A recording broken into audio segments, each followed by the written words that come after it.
بسم الله الرحمن الرحيم الله نحمده ونستعينه ونستغفره ونعوذ بالله من شرور أنفسنا ومن سيئات أعمالنا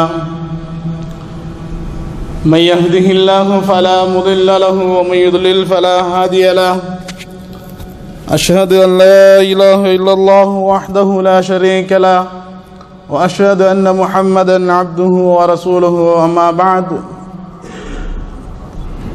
فقد قال الله سبحانه وتعالى في كلامه العزيز بعد أعوذ بالله من الشيطان الرجيم كتب عليكم الصيام كما كتب على الذين من قبلكم لعلكم تتقون وقال نبينا صلى الله عليه وسلم من صام رمضان إيمانا واحتسابا غفر له ما تقدم من ذنبه وقال أيضا ومن قام رمضان إيمانا واحتسابا غفر له ما تقدم من ذنبه எல்லா புகழும் புகழ்ச்சியும் இந்த வையகத்தை படைத்து பரிபாலித்து போஷிக்கக்கூடிய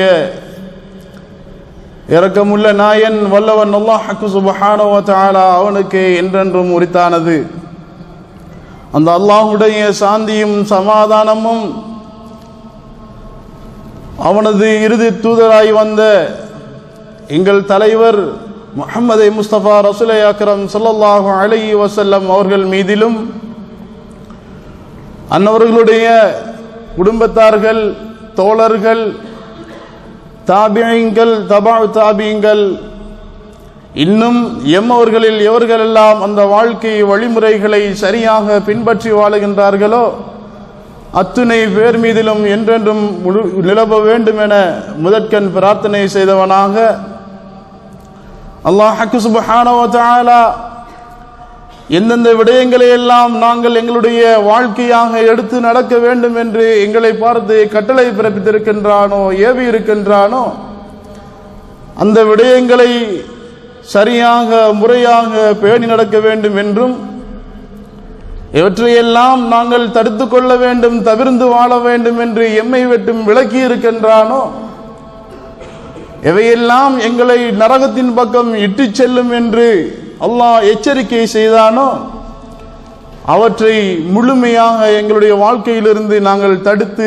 தவிர்த்து வாழ வேண்டும் என்று இந்த வசியத்தை ஆரம்பமாக எனக்கும் உங்களுக்கும் ஞாபகமூட்டியவனாக என்னுடைய உரையை ஆரம்பம் செய்கின்றேன். அல்லாஹ் சுப்ஹானஹு வ தஆலா எங்களை படைத்ததனுடைய நோக்கங்கள் நாங்கள் எப்போதும் எல்லா மேடைகளிலும், எல்லா பயான்களிலும், எல்லா இடங்களிலும் நாங்கள் எப்போதும் அடிக்கடி நாங்கள் கேட்கக்கூடிய ஒரு விடயம் என்ன? அல்லாஹ் எங்களை படைத்ததெல்லாம் அவனை வணங்க வேண்டும் என்று. வமா ஹலக்துல் ஜின்ன வல் இன்ஸ இல்லா லியஅபுதூன், இந்த மனித சமுதாயத்தையும் ஜின்னினங்களையும் படைத்ததெல்லாம் அல்லாஹ்வை வணங்க வேண்டும், வழிபட வேண்டும் என்று. வீணான ஒரு நோக்கத்திலே அல்லாஹ் படைக்கவில்லை. எனவே எங்களுக்கு அல்லாஹ் சுப்ஹானஹு வ தஆலா நாங்கள் அல்லாஹ்வை வணங்கி வாழுகின்ற போது மறுமையில் முடிவில்லாத அந்த வாழ்க்கையிலே எங்களுக்கு பல வெகுமதிகளை வைத்திருக்கின்றான். எனவே அந்த வெகுமதிகளை பற்றி சொல்லுகின்ற போது அது யாருக்கு கிடைக்கும் என்பதையும் அல்லாஹ் குர்ஆனிலே தெளிவாக சொல்லுகின்றான். தினசரி நாங்கள் ஓதக்கூடிய ஒரு சூரா, ஐவேளை தொழக்கூடிய ஒரு மனிதர் 5 நேரம் குறைந்தபட்சம் சுன்னத்துகள் தொழவில்லை என்றாலும் ஃபர்லான தொழுகையை நிறைவேற்றக்கூடிய நாங்கள் குறைந்தபட்சம் ஒரு நாளைக்கு 5 தடவை நாங்கள் என்ன கேட்கின்றோம்? அல்லாஹ்விடத்திலே இஹ்தினஸ் ஸிராத்தல் முஸ்தகீம், இறைவா எங்களை நேரான வழியிலே வழி நடாத்துவாயாக, நிலைத்திருக்க செய்வாயாக நாங்கள் அல்லாஹ்விடத்திலே கேட்கின்றோம். நாங்கள் அல்லாஹ்விடத்திலே எங்களை நேரான வழியிலே நிலைத்திருக்க செய்வாயாக என்று நாங்கள் அல்லாஹ்விடத்திலே கேட்கின்றோம். ஏன்? நேரான வழிதான் அல்லாஹ்வுடைய வெகுமதியை எங்களுக்கு பெற்றுத்தரும். அல்லாஹ் என்ன சொல்லுகின்றான்? இந்த மார்க்கம், இந்த வேதம் நேர்வழி காட்டக்கூடியது, யாருக்குமே சந்தேகம் கிடையாது. அல்லாஹ் குர்ஆன்ல என்ன சொல்றான்? முதலாவது சூரத்துல் ஃபாத்திஹாவுல நாங்க அல்லாஹ்விடத்தில் பிரார்த்தனை செய்கின்றோம் ஒவ்வொரு தொழுகையிலும், இஹ்தினஸ் ஸிராத்தல் முஸ்தகீம், யா அல்லாஹ் எங்களை நேரான வழியிலே வழி நடத்துவாயாக, நிலைத்திருக்க செய்வாயாக என்று கேட்கின்ற போது அதனை தொடர்ந்து வரக்கூடிய அடுத்த சூரத்துல் பக்ராவின் முதல் வசனத்திலே அல்லாஹ் எங்களை பார்த்து என்ன சொல்லுகின்றான்? ஸாலிகல் கிதாபு லா ரைப ஃபீஹி ஹுதன் லில் முத்தகீன். இந்த குர்ஆன் இருக்குது தானே, நீங்க கேட்கக்கூடிய அந்த நேர்வழியை காட்டக்கூடியது, சந்தேகமே கிடையாது. ஸாலிகல் கிதாபு லா ரைப ஃபீஹி, இந்த குர்ஆன் அதிலே சந்தேகமே கிடையாது. ஹுதன் லில் முத்தகீன், அது இறையச்சம் உள்ளவர்களுக்கு நேர்வழி காட்டும். சுப்ஹானல்லாஹ், பாருங்க அல்லாஹ் எவ்வளவு அழகாக சொல்றான். தினசரி நாங்கள் குர்ஆன் அல்லாஹ்ட்ட கேட்கிறோம், என்னை நேர்வழிப்படுத்து.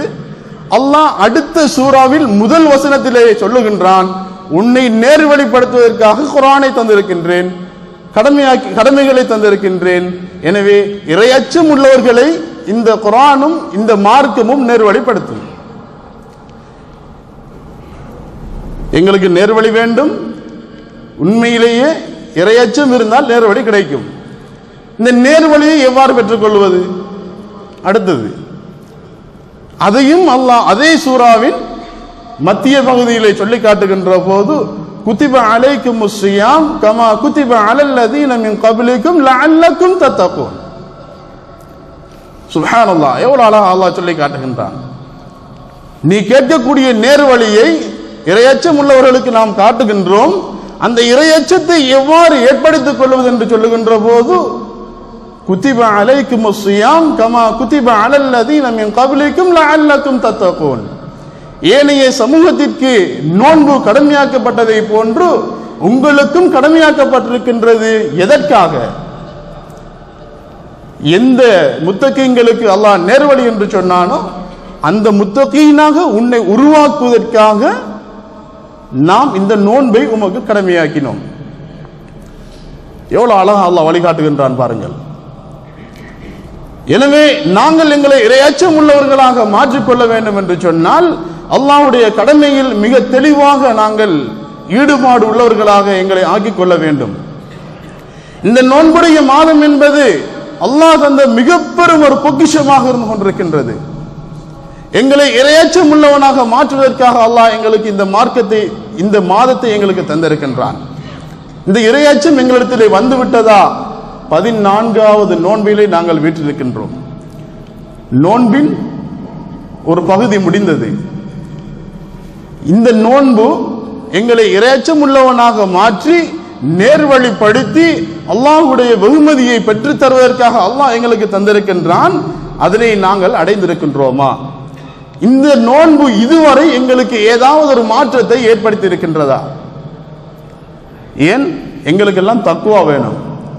நாங்கள் எப்போதும் அதை பற்றி தான் பேசிக் கொண்டிருக்கின்றோம். எங்களுக்கு இறையச்சத்தை தருவதற்காக, தக்வாவை தருவதற்காகத்தான் நோன்பு மாதம் எங்களுக்கு கடமையாகப்பட்டது. நோன்புக்கு முன்னால் ஆரம்பிக்கப்பட்டதிலிருந்து தினசரி ஒவ்வொரு பயான்களிலும், இரவிலும் பகலிலும் ஜும்மாவிலும் இஃப்தாருடைய நேரத்திலும் எங்கே திரும்பினாலும் இதே வாசகங்கள் எங்களுக்கு சொல்லப்படுகின்றது. நாங்கள் செல்ஃப் அசஸ்மெண்ட் பண்ண வேண்டும், செல்ஃப் எக்ஸாமினேஷன். எங்கள் உள்ளத்தை நாங்கள் கேள்வி கேட்க வேண்டும். என்னிடத்திலே உண்மையில் இந்த மாத மாற்றத்தை இதுவரை ஏற்படுத்தி இருக்கின்றதா? இறையச்சம் என்றால் என்ன? தக்வா தாலிக்குத்தானே நேர்வழி. நேர்வழி பெற்றால் தானே சொர்க்கத்தை அல்லாஹ் தருகின்றான். அதற்காகத்தான் இந்த வையகத்திலே என்னை அல்லாஹ் படைத்திருக்கின்றான். சூரத்துல் முல்கில் லியப்லுவக்கும் அய்யுக்கும் அஹ்ஸனு அமலா, உங்களில் அமல்களால் சிறந்தவர் யார் என்பதை பரிசீலிப்பதற்காகத்தான் இந்த உலகத்துக்கு அனுப்பினேன் என்று கூட அல்லாஹ் சொல்லி காட்டுகின்றான். எனவே அமல்களால் நான் சிறந்தவனாக இருக்கின்றேனா? இதனை நாங்கள் ஒவ்வொருவரும் எங்களுடைய உள்ளத்திலே மிகவும் முக்கியமான ஒரு கேள்வியாக கேட்டு நாங்கள் என்னுடைய பதிலை தெரிந்து கொள்ள வேண்டும். மாற்றம் இல்லை என்றால் மிகுதியுள்ள மாதம் மாற்றத்தை ஏற்படுத்துவதற்குரியதாக நாங்கள் மாற்றிக்கொள்ள வேண்டும். இல்லை என்றால் அல்லாஹ் பாதுகாக்க வேண்டும். நஷ்டவாளிகளாக கைசேதத்திற்குள்ளானவர்களாக மாறிவிடுவோம். அல்லாஹ் எங்கள் ஒவ்வொருவருடைய உள்ளத்திலும் தக்வாவை மிக ஆழமாக பதிய செய்ய வேண்டும். தக்வா என்பதை எவ்வாறு புரிந்து கொள்வது? தக்வா தக்வா என்று சொல்லுகின்றோம். தக்வா என்னுடைய உள்ளத்திலே இருக்கின்றதா என்பதை நாங்கள் எவ்வாறு புரிந்து கொள்வது? ஏதோ பக்காலாவிலோ குரோசரியிலோ அல்லது ரெஸ்டாரண்ட்ல வாங்கக்கூடிய ஒரு பொருள் கிடையாது. இந்த இறையச்சம் என்று சொல்லக்கூடிய தக்வா என்று சொல்லக்கூடியது இரண்டு மிக பிரதான மாற்றங்களை எங்களிடத்தில் ஏற்படுத்த வேண்டும். மிக பிரதான இரண்டு மாற்றங்களை ஏற்படுத்த வேண்டும். ஒன்று ஆன்மீக ரீதியான ஒரு மாற்றத்தை ஏற்படுத்த வேண்டும். இன்னும் ஒன்று பண்பாடு ரீதியான ஒரு மாற்றத்தை எங்களிடத்திலே கொண்டு வர வேண்டும். பண்பாடு ரீதியாகவும் ஆன்மீக ரீதியாகவும் எங்களிடத்திலே ஒரு மாற்றம் வரவில்லை என்று சொன்னால் இன்னும் எங்களிடத்திலே இறையச்சம் சரியான முறையிலே ஊடுருவவில்லை, அதை நாங்கள் சரியான முறையிலே அடைந்து கொள்ளவில்லை என்பதை எங்களால் உணர்ந்து கொள்ள முடியும், புரிந்து கொள்ள முடியும். அல்லாஹ் குர்ஆனிலே சொல்லுகின்ற போது தக்வாதாரிகளுடைய பண்பை எவ்வாறு சொல்லுகின்றான்? அல்லதீன யுன்ஃபிகூன ஃபிஸ் ஸர்ராஇ வல்-ضர்ரா வல்-காலிமீனல் கைல வல்-ஆஃபீன அனின் நாஸ். இறையச்சம் உன்னுடைய உள்ளத்திலே இருக்கின்றதா இல்லையா என்பதை புரிந்து கொள்வதற்குரிய இரண்டு அந்த பண்பாடுகள் எங்களிடத்திலே இருக்கின்றதா என்பதை புரிந்து கொள்வதற்கு அல்லாஹ் இந்த குர்ஆனி வசனத்திலே சொல்லி காட்டுகின்றான். சூரத்துல் மாயிதாவிலே வரக்கூடிய வசனம், அல்லதீன அந்த இறையச்சம் உள்ளவர்கள் யுன்ஃபிகூன ஃபிஸ் ஸர்ராஇ வல்-ضர்ரா, எவ்வளவு ஒரு கடினமான நிலைமையாக இருந்தாலும் எவ்வளவு ஒரு சந்தோஷமான நிலைமையாக இருந்தாலும், ஃபிஸ் ஸர்ரா சந்தோஷமான மகிழ்ச்சிகரமான நிலையில் நல்ல ஆரோக்கியமாக செழிப்பாக இருக்கக்கூடிய நிலைமையிலும், வல்-ضர்ரா கஷ்டங்கள் பிரச்சனைகள் சோதனைக்குள்ளாக இருக்கக்கூடிய நிலைமையிலும் யுன்ஃபிகூன் என்ன செய்வான்? செலவு செய்வான். உண்மையிலேயே ஒரு இறையச்சம் உள்ளவன் என்ன செய்வான்? அவன் கஷ்டம் இருக்கட்டும் சந்தோஷமாக இருக்கட்டும் செலவு செய்வான். எதை செலவு செய்வான்? எதை செலவு செய்வான்? யுன்ஃபிகூன என்றால் செலவு செய்வான், ஸ்பெண்ட் பண்றது. எதை என்பதை அல்லாஹ் சொல்லவில்லை. அப்ப நாங்க எப்படி புரிஞ்சு கொள்றது? பொருளாதாரத்தை செலவு பண்ணணும். எங்களுடைய நேரங்கள், பெருமதியான நேரங்கள், அதை நாங்கள் அல்லாஹ்வுடைய பாதையிலே செலவு செய்ய வேண்டும். எங்களுடைய உழைப்பு, முயற்சி, எங்களுடைய ஆரோக்கியம், எதையெல்லாம் எங்களால் செலவு செய்ய முடியுமோ அத்துணைய விடயங்களையும் நாங்கள் அல்லாஹ்வுக்காக வேண்டி செலவு செய்ய வேண்டும். எல்லா நேரங்களிலும் ஒரு மனுஷன் கஷ்டத்தில் இருக்கான்னா அவனுக்கு நாங்கள் சந்தோஷமாக இருந்தாலும் எங்களிடத்திலே கஷ்டம் இருந்தாலும் நாங்கள் அள்ளி கொடுக்கணும். அள்ளி கொடுக்க முடியவில்லை என்றாலும் கிள்ளியாவது கொடுக்க வேண்டும். இதைத்தான் இஸ்லாம் வழிகாட்டுகின்றது. உன்னால் பெரும் பொருளாதாரம் இல்லையா, ஒரு ஈத்தம்பழத்தின் துண்டையேனும் சதக்கா செய்து கொள் என்றுதான் எங்களை வழிகாட்டுகின்றது. கோடிக்கணக்கில் கொடுத்தால் தான் நன்மை என்றோ அதற்கு பெயர் தான் சதக்கா என்றோ இஸ்லாம் சொல்லவில்லை. சதக்கா என்றால் பொருளாதாரம் மாத்திரம் என்று சொன்னார்களா? அதுவும் இல்லை. ஒரு மனிதனை பார்த்து புன்முறுவல் பூப்பதும் ஒரு சதக்கா, சுன்னா. பாருங்க எவ்வளவு அழகான வழிகாட்டல். கஷ்டத்தில் இரு நீ, அல்லது பிரச்சனையில் இரு, டென்ஷன்ல இரு, ஸ்ட்ரெஸ் எதுவாக இருந்தாலும் நீ உன்னை அல்லாஹ்வுக்கு பொருத்தமான முறையிலே நீ ஆக்கிக் கொள்ள வேண்டும். அல்லாஹ்வுக்காக வேண்டி நீ செலவு செய்ய வேண்டும். அதில் எல்லாமே அடங்கும். அடுத்தது வல் காலிமீனல் கைல, கோபத்தை அடக்கிக் கொள்ள வேண்டும். இது ஒரு இறையச்சம் உள்ளவனுடைய பண்பு. இறையச்சம் உள்ளத்திலே இருப்பது என்பதற்குரிய ஒரு வெளிப்பாடு. எங்களுக்கு கோபம் மிக அதிகமான முறையிலே எங்களை வழி தவற செய்யக்கூடிய ஒரு விடயம் இந்த கோபம்தான். அல் கலப் அல் கைல் என்று சொல்லக்கூடிய இந்த கோபத்தை நீ கட்டுப்படுத்திக் கொள்ள வேண்டும். இவ்வாறு எங்களுக்கு கோபங்கள், கஷ்டங்கள் வருகின்ற போது, பிரச்சனைகள் வருகின்ற போது நாங்கள் எங்களை அடக்கி பொறுமையுடன் இருப்பது இது ஒரு தக்வாவுடைய இறையச்சத்தினுடைய வெளிப்பாடாக இருக்கின்றது. வல் ஆஃபீன அனின் நாஸ், அடுத்தது என்ன? மக்களை மன்னிக்க வேண்டும். தவறுகள், பிரச்சனைகள் எல்லோரிடத்திலுமே இடம்பெறக்கூடியதுதான். ஆனால் ஒருவரை ஒருவர் மன்னிக்கக்கூடிய பண்பாடு எங்களிடத்தில் இருக்க வேண்டும். இவ்வாறான சில பண்பாடுகளை அல்லாஹ் குர்ஆனிலே சொல்லி காட்டுகின்றான். எனவே இறையச்சத்தின் வெளிப்பாடு என்று சொல்லக்கூடிய சந்தோஷத்திலும் கஷ்டத்திலுமே செலவு செய்வர்களாக இருக்க வேண்டும், கோபத்தை அடக்கிக் கொள்ள வேண்டும், ஒருவரை ஒருவர் மன்னிக்க வேண்டும். இந்த பண்பாடுகள் என்னிடத்திலே வந்திருக்கின்றதா? இறையச்சத்தை பற்றி பேசுகின்றோம். எத்தனையோ வருடங்கள் நோன்பை நோற்றிருக்கின்றோம்.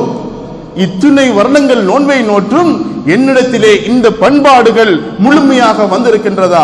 எனக்கு என்னுடைய தாய் தந்தையர் மூலமாக ஏற்பட்ட கஷ்டத்தை மன்னித்து அவர்களுக்கு நான் எதுவுமே கோபமான வார்த்தைகளால் பேசிவிடாமல், வலா தகுல் லஹுமா உஃபின், உன்னுடைய பெற்றோரை பார்த்து சி என்ற வார்த்தையை கூட பேசிவிடாதே என்று மார்க்கம் தடுத்திருக்கின்ற போது எனக்கு ஏற்பட்ட கஷ்டங்கள் பிரச்சனைகளில் எல்லாம் என்னுடைய கோபத்தை அடக்கிக் கொண்டு அவர்களுடன் கண்ணியமாக மரியாதையாக நான் நடந்திருக்கின்றேனா? என்னுடைய தாய் தந்தையரிடத்திலே மாத்திரமல்ல, மனைவி மக்களிடத்தில் எவ்வாறு நான் நடந்திருக்கின்றேன்? அவர்களை சரியான முறையிலே வழி நடாத்துகின்றேனா? அவர்களுக்குரிய கடமைகளை பொறுப்புகளை சரியான முறையிலே நிறைவேற்றுகின்றேனா? என்னிடத்தில் இருக்கக்கூடிய பொருளாதாரத்திலே சரியான முறையிலே ஜகாத் கொடுக்கின்றேனா, சதகா கொடுக்கின்றேனா என்று ஒவ்வொரு விடயத்தையும் நாங்கள் அலசி ஆராய்ந்து பார்க்கின்ற போது நான் இறையச்சம் உள்ளவனாக இருக்கின்றேனா? என்னுடைய இறையச்சம் என்னை முத்தகீங்கள் என்ற அந்த வட்டத்துக்குள்ளே கொண்டு சென்று அது என்னை நேர்வழிப்படுத்தி அல்லாஹ்வுடைய வெகுமதியான அந்த உயர்ந்த சுவர்க்கத்தை என்னால் அடைந்து கொள்ள முடியுமா என்று பிற ஒரு மனிதனால் எங்களுக்கு சொல்ல முடியாது. எங்களுடைய உள்ளம் தான் எங்களுக்கு சொல்ல வேண்டும். அதனால் தான் இறையச்சத்தை நாங்கள் அடைந்து கொள்ள வேண்டும் என்று சொன்னால் அல்லாஹ் காட்டக்கூடிய வழி என்ன? நீங்கள் நோன்பு நோக்க வேண்டும். நீங்கள் நோன்பை நோற்றுக்கொள்ளுங்கள். இந்த நோன்பு உங்களை கட்டுப்படுத்தி உங்களுடைய பண்பாட்டு ரீதியான மாற்றங்களையும் ஆத்மீக ரீதியான மாற்றங்களையும் ஏற்படுத்தும் என்று அல்லாஹ் குர்ஆனிலே சொல்லுகின்றான். நோன்பை பிடிக்கின்ற போது ஹலாலான விடயங்களை நாங்கள் செய்யாமல் எங்களை கட்டுப்படுத்திக் கொள்கின்றோம். செய்யறோமா இல்லையா? சாப்பிடுறது ஹலால், குடிப்பது ஹலால், மனைவி எங்களுடைய ஹலாலான மனைவியுடன் நாங்கள் இல்லறத்திலே ஈடுபடுவது ஹலால். இருந்தாலும் எங்களை நாங்கள் கட்டுப்படுத்திக் கொள்ளுகின்றோம். எங்களுடைய உள்ளத்தை நாங்கள் கட்டுப்படுத்துகின்றோம். தனிமையில் இருந்தாலும் அல்லாஹ் என்னை பார்த்து கொண்டிருக்கின்றான். யாரும் என்னை பார்க்கவில்லை என்றாலும்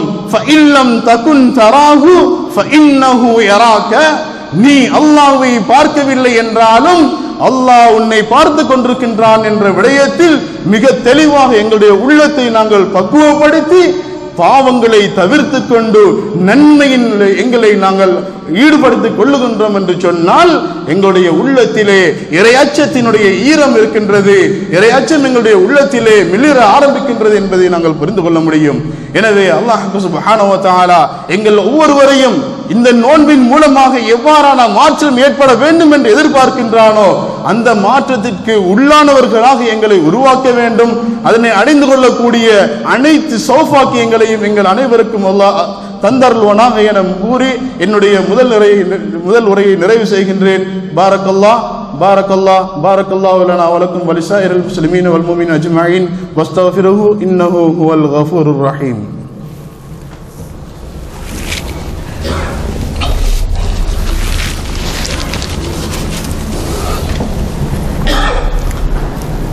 الحمد لله نحمده ونستعينه ونستغفره ونعوذ بالله من شرور أنفسنا ومن سيئات أعمالنا من يهده الله فلا مضل له ومن يضلل فلا هادي له أشهد أن لا إله إلا الله وحده لا شريك له وأشهد أن محمدا عبده ورسوله أما بعد. முதல் உரையில் நாங்கள் பேசுகின்ற போது அல்லாஹ் சுப்ஹானஹு வ தஆலா எங்களை இறையச்சம் உள்ளவர்களாக மாற்ற வேண்டும் என்று அல்லாஹ் எதிர்பார்க்கின்றான் என்ற விடயத்தை நாங்கள் பார்த்தோம். நாங்களே ஒவ்வொரு நாளும் பல தடவைகள் அல்லாஹ்விடத்திலே கேட்கின்றோம், எங்களை நேர்வழிப்படுத்தி. அல்லாஹ் நேர்வழிப்படுத்தக்கூடிய அந்த இறையச்சம் உள்ளவர்களாக உருவாக்குவதற்காக வேண்டித்தான் இந்த மாதத்தை எங்களுக்கு அல்லாஹ் தந்திருக்கின்றான். இது எங்களை எல்லோருக்கும் தெரியும். எனவே இந்த இறையச்சத்தை ஏற்படுத்தக்கூடிய மாற்றத்தை இந்த மாதத்திலே நாங்கள் ஏற்படுத்திக் கொள்ளவில்லை என்றால் எங்களுக்கு அது மிக நீண்ட ஒரு இடைவெளியை இறைவனுக்கும் இறைவனுடைய இபாதத்துக்களுக்கும் எங்களுக்கும் இடையில மிகப்பெரிய ஒரு நீண்ட இடைவெளியை அது ஏற்படுத்திவிடும். அல்லாஹ் என்ற பெயரை கேட்கின்ற போது எங்களுடைய உள்ளத்திலே ஏதாவது ஒரு மாற்றம் ஏற்படுகின்றதா? குறைந்தது? ஒவ்வொருவர் யோசித்து பாருங்கள். அல்லாஹ் என்ற பெயர் சொல்லப்படுகின்ற போது எங்களுடைய உள்ளத்திலே என்னை படைத்தவனுடைய பெயர் சொல்லப்படுகின்றது என்ற ஏதாவது உணர்வு ரீதியான மாற்றம் வருகின்றதா? யோசித்து பாருங்கள். எத்தனை வருடங்கள் நோன்பை நோற்றிருக்கின்றோம். இறையச்சம் என்பது ஒரு மூமினுடைய உள்ளம் எவ்வாறு இருக்கும் என்பதை சொல்லி காட்டக்கூடிய ஒன்றாக இருக்கின்றது. எவ்வாறு இருக்கும்? அல்லாஹ்வுடைய பெயர், அல்லாஹ்வுடைய கலாம் ஓதப்பட்டால் உள்ளம் நடுநடங்கணும். உள்ளத்திலே அது ஒரு மாற்றத்தை அது ஏற்படுத்த வேண்டும். அல்லாஹ்வுடைய குர்ஆனிய வசனங்களை கேட்கின்ற போது, அல்லாஹ்வுடைய பெயர் எங்களுக்கு முன்னால் உச்சரிக்கப்படுகின்ற போது எங்களுடைய உள்ளத்திலே ஏதாவது மாற்றம் ஏற்படுகின்றதா? நாங்கள் ஒவ்வொருவரும் கேட்டு தெரிந்து கொள்ள வேண்டும். இந்த மாதத்திலே தான் அல்லாஹ் சுப்ஹானஹு வ தஆலா எங்களிடத்திலே எதிர்பார்ப்பது நோன்பை நோட்ப வேண்டும். அது மாத்திரமல்லாம எங்களுடைய பாவங்கள் எல்லாம் மன்னிக்கப்பட வேண்டும் என்று சொன்னால் மிக பிரதானமான 2 விடயங்களை நபிகள் நாயகம் ஸல்லல்லாஹு அலைஹி வஸல்லம் அவர்கள் சொன்னார்கள்.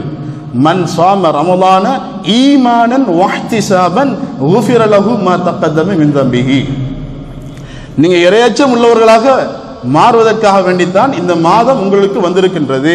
எனவே நீங்கள் அந்த நோன்பை நோட்கின்ற போது இஹ்திஸாபன், அல்லாஹ் நான் பிடிக்கக்கூடிய நோட்கக்கூடிய இந்த நோன்பின் மூலமாக எனக்கு தேவையான அத்துணை நன்மைகளையும் தருவான் என்ற அந்த எதிர்பார்ப்புடன் நாங்கள் பிடிக்க வேண்டும். ஏதோ அல்லாஹ் குத்திப அலைக்கும் ஸியாம் கமா குத்திப அலல்லதீன மின் கப்லிக்கும், கடந்த சமூகங்களுக்கு அல்லாஹ் கடமையாக்கினது போல எனக்கு கடமையாக்கி இருக்கிறான், எனவே நான் பிடிச்சிட்டு போறேன் என்று நாங்கள் பிடிக்கக்கூடாது. இஹ்திஸாபன், அல்லாஹ் நன்மையை தர வேண்டும், இதன் மூலமாக நான் அல்லாஹ்விடத்திலே இருந்து எனக்கு தேவையான அத்துணை நன்மைகளையும் அடைந்து கொள்வேன் என்ற எதிர்பார்ப்புடனும் அந்த ஆசையுடன் அபிலாசையுடன் எங்களுடைய இபாதத் அமைய வேண்டும். எனவே மன் ஸாம ரமலான ஈமானன் வஹ்திஸாபன், நல்ல ஈமானுடனும் நன்மையை எதிர்பார்த்தும் யாரெல்லாம் நோன்பை நோட்கின்றார்களோ குஃபிர லஹு மா தக்கதம மின் தம்பிஹி, அவருடைய வாழ்நாளில் முன்னால் செய்துவிட்ட அத்துணை பாவங்களையும் அல்லாஹ் மன்னித்து விடுகின்றான் என்று அருமை நபி ஸல்லல்லாஹு அலைஹி வஸல்லம் அவர்கள் சொல்லி காட்டினார்கள். பிறிதொரு ஹதீஸிலே சொல்லுகின்ற போது மன் காம ரமலான ஈமானன் வஹ்திஸாபன் குஃபிர லஹு மா தக்கதம மின் தம்பிஹி. அவ்வாறுதான் இந்த நோன்புடைய மாதத்தில் அல்லாஹ்விடத்திலே ஈமானுடனும் நன்மையை எதிர்பார்த்தும் யாரெல்லாம் நின்று வணங்குகின்றார்களோ அதன் மூலமாகவும் அவருடைய பாவங்களை எல்லாம் மன்னித்து விடுவதாக அல்லாஹ் எங்களுக்கு தரக்கூடிய வாக்குறுதியை அருமை நபி ஸல்லல்லாஹு அலைஹி வஸல்லம் அவர்கள் சொல்லி காட்டுகின்றார்கள். ஏன் நாங்கள் இவ்வாறெல்லாம் செய்ய வேண்டும்? எதற்காக நாங்கள் இதனை செய்ய வேண்டும்? எதற்காக உள்ளத்தை கட்டுப்படுத்த வேண்டும்? எதற்காக நாங்கள் பாவங்களை தவிர்த்து கொள்ள வேண்டும்? ஏன் நன்மையை செய்ய வேண்டும்? சிந்தித்து பாருங்கள். எதற்காக? அல்லாஹ் எங்களை படைத்தது இந்த உலகத்தை ஆட்சி செய்வதற்காக கிடையாது. இந்த உலக வாழ்க்கை எங்களுக்கு நிரந்தரம் கிடையாது. எங்கள் எல்லோருக்கும் தெரியும். குல்லு நஃப்ஸின் ஸாயிகத்துல் மௌத். இந்த வையகத்திலே உயிருடன் பிறந்த அத்துணை உயிரினங்களும் மரணத்தை சுபித்தே ஆக வேண்டும். மாற்று கருத்து யாருக்கும் கிடையாது. எத்தனை பேரை நாங்கள் பார்த்து விட்டோம். கடந்த ரமலானிலே 2024 எங்களுடன் இருந்தவர்கள், 1445 எங்களுடன் இருந்தவர்கள் இன்று எத்தனை பேர் இல்லை எங்களுடன்? கடந்த சில வருடங்களுக்கு முன்னால் எங்களுடன் ஒன்றாக நோன்பு பிடித்தவர்கள், நோன்பு திறந்தவர்கள், நோன்பு பிடிப்பதற்கு சமைத்து கொடுத்தவர்கள் இன்று எங்களுடன் இருக்கின்றார்களா என்றால் நாம் எத்தனையோ பேரை இழந்து விட்டோம். அல்லாஹ் எங்களுடைய உள்ளத்திலே மாற்றத்தை ஏற்படுத்த வேண்டும். எங்களுக்கு மரணம் இருக்கின்றது. மரணித்து விட்டால் மீண்டும் ஒரு நொடியனும் நல்ல இபாதத்துக்களை எங்களால் செய்து கொள்ள முடியாது. ஒரு அஸ்தக்ஃபிருல்லாஹ், அல்லாஹ் என்னுடைய பாவத்தை மன்னித்து விடு என்று கூட எங்களால் சொல்ல முடியாத நிலைமை எங்களுக்கு வந்துவிடும். எனவே மரணம் என்பது எல்லோருக்கும் உறுதியானது, நிச்சயமானது. அதில் எந்த ஒரு மாற்று கருத்தும் கிடையாது. எனவே எங்களை எல்லாம் நாங்கள் பரிசுத்தப்படுத்த வேண்டிய காலத்திலே இருந்து கொண்டிருக்கின்றோம். மிக முக்கியமாக எப்போது எங்களுடைய உயிர் பிரியும் என்று எங்களால் சொல்ல முடியாது. எப்போதும் உயிர் பிரியலாம். பள்ளியிலிருந்து வெளியே செல்வோமா என்பது தெரியாது. மிகுதியாக இருக்கக்கூடிய 15 நோன்புகளை, அடுத்த நோன்புகளையும் நான் பிடிப்பேனா என்று எங்களால் சொல்ல முடியாது. குர்ஆனை முழுமையாக ஓதி முடிப்பேனா என்று சொல்ல முடியாது. அல்லாஹ்விடத்திலே கையேந்தி எங்களுடைய பாவங்களை எல்லாம் மன்னித்து விடியா அல்லாஹ் என்று கதறி அழக்கூடிய நேரம் கிடைக்குமா என்று கூட எங்களால் சொல்ல முடியாத அளவு மிகவும் மறைமுகமாக எங்களுடைய மரணத்தை அல்லாஹ் வைத்திருக்கின்றான். எனவே எங்களுடைய ஒவ்வொரு வினாடிகளும் கழிக்கக்கூடிய, எங்களிலிருந்து செலவழிக்கக்கூடிய நாங்கள் அந்த ஒவ்வொரு வினாடிகளும் எங்களுக்கு மிகவும் பெருமதியானது. எனவே கண்ணியம் பூத்து குலுங்கக்கூடிய இந்த மாதம், அறுவடையினுடைய இந்த மாதத்திலே, இறை அச்சம் உள்ளவர்களாக எங்களை மாற்றுவதற்கு அல்லாஹ் தந்த இந்த மாதத்திலே நாங்கள் எங்களை பரிசுத்தப்படுத்திக் கொள்ளவில்லை என்றால், அல்லாஹ்வுடைய ரசூலுல்லாஹி ஸல்லல்லாஹு அலைஹி வஸல்லம் சொன்னார்கள், நோன்பினுடைய மாதத்தை அடைந்தும் எவன் பாவங்களை எல்லாம் அழித்துக் கொள்ளவில்லையோ, தன்னை தூய்மைப்படுத்திக் கொள்ளவில்லையோ, அவன் நஷ்டவாளி என்று சொன்னார்களே. அந்த கூட்டத்திலிருந்து எங்களை நாங்கள் ஒவ்வொருவரும் பாதுகாத்துக் கொள்ள வேண்டும். அல்லாஹ்வுடைய சுவனம் மிகவும் சிறந்தது. அல்லாஹ்வுடைய சுவனத்தை நாங்கள் உண்மையாக புரிந்து கொள்வோம் என்று சொன்னால், அல்லாஹ் வைத்திருக்கக்கூடிய அந்த சுவனத்தின் சுவண்டிகளை, இன்பங்களை நாங்கள் சரியாக புரிந்து கொள்வோம் என்று சொன்னால், குர்ஆனும் ஹதீஸும் அந்த சுவனத்தை பற்றி விவரிக்கக்கூடிய அழகையும் அதனுடைய இன்பங்களையும் நாங்கள் சரியாக சுவைப்போம் என்று சொன்னால், இந்த உலகம் எங்களுடைய கண்ணுக்கு முன்னால் ஒரு தூசிக்கு கூட பெருமதி இல்லாதல் மாறிவிடும். ஒரு நாள் கூட இந்த உலகத்திலே வாழ வேண்டும் என்று ஆசைப்பட மாட்டோம். மாற்றமாக அவசரமாக அதிகமான நல்லமல்களை செய்து நானும் சுவனத்திலே நுழைய வேண்டும் என்ற ஆசையும் அபாவும் எங்களிடத்திலே வந்துவிடும். ஒரு விடயத்தை கூறி நான் நிறைவு செய்கின்றேன். இந்த இருக்கக்கூடிய காலத்தின் பெருமதியை விளங்கிக் கொள்ள வேண்டும். மரணித்துவிட்ட அந்த மக்களிடத்திலே உங்களுக்கு மீண்டும் உலகத்துக்கு செல்வதற்கு ஏதாவது ஒரு அவகாசம் தேவையா, அல்லது எவ்வாறான அவகாசம் தேவை என்று அவரிடத்திலே கேட்கப்பட்டால் அவர்கள் சொல்லுவார்களாம், இந்த ரமலானுடைய மாதத்தில் ஒரே ஒரு இரவு, இந்த ரமலானுடைய மாதத்தின் ஒரே ஒரு நாளை எனக்கு மீண்டும் கொடுத்து விட்டால் போதும் என்று மனிதன் மரணித்து விட்டவன் ஆசைப்படுவான் என்று சொன்னால், இந்த ஒரு நாளுடைய பெருமதி என்ன என்று நாங்கள் ஒவ்வொருவரும் புரிந்து கொள்ள வேண்டும். ஏனென்றால் அவ்வளவு தூரம் எங்களுக்கு அறுவடை செய்யக்கூடிய, நன்மைகளை சம்பாதித்துக் கொள்ளக்கூடிய, எங்களை பரிசுத்தப்படுத்தக்கூடிய, எங்களை சூனத்திற்கு தயார்படுத்தக்கூடிய ஒரு சிறந்த மாதமாக இருக்கின்றது. ஷைத்தான்கள் விலங்கிடப்பட்டிருக்கின்றது, நரகத்தினுடைய வாயில் மூடப்பட்டிருக்கின்றது, சூனத்தினுடைய அத்துணை வாயில்களும் திறக்கப்பட்டிருக்கின்றது. முத்தாலான மாளிகைகள், மரகதங்களான மாளிகைகள், நீர் ஆறு, மது ஆறு, தேன் ஆறு, பால் ஆறு, எத்துணை சுவண்டிகளை அல்லாஹ் வைத்திருக்கின்றான். எங்களுடைய மனைவிமார்களை சுவனத்து மனைவிமார்களாக அல்லாஹ் மாற்றி எங்களுக்கு தருகின்றான். நாங்கள் இப்போது 50 வயசு 60 வயசோ 70 வயசை அடைந்து விட்டாலும் மரணத்துக்கு பின்னால் 33 வயதிலே எங்களை வாலிபர்களாக அல்லாஹ் உருவாக்கி விடுகின்றான். சுவனத்து கன்னிகளை எங்களுக்கு அனுபவிக்க தருகின்றான்.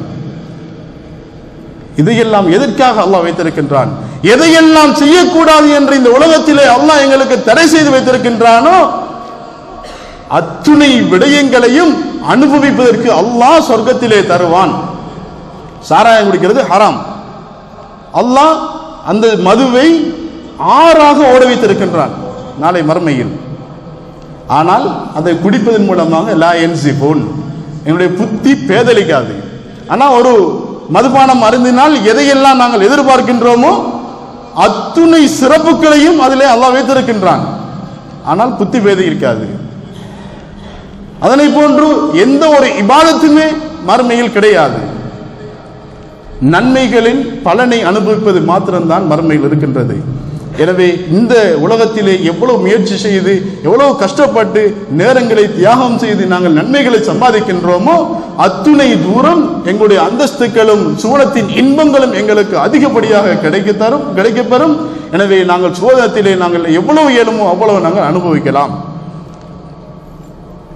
அங்கும் வெள்ளிக்கிழமை இருக்கின்றது. வெள்ளிக்கிழமையிலே இங்கே எங்களுக்கு தொழுகை கடமையாக இருக்கின்றது. ஆனால் இந்த வெள்ளிக்கிழமைகளில் நாங்கள் தொழுகையை, கடமைகளை சரியாக நிறைவேற்றினால் மறுமையில் நாங்கள் தொழுகைக்கு ஜும்மாவுடைய நேரத்திலே பள்ளிக்கு வர வேண்டிய தேவை கிடையாது.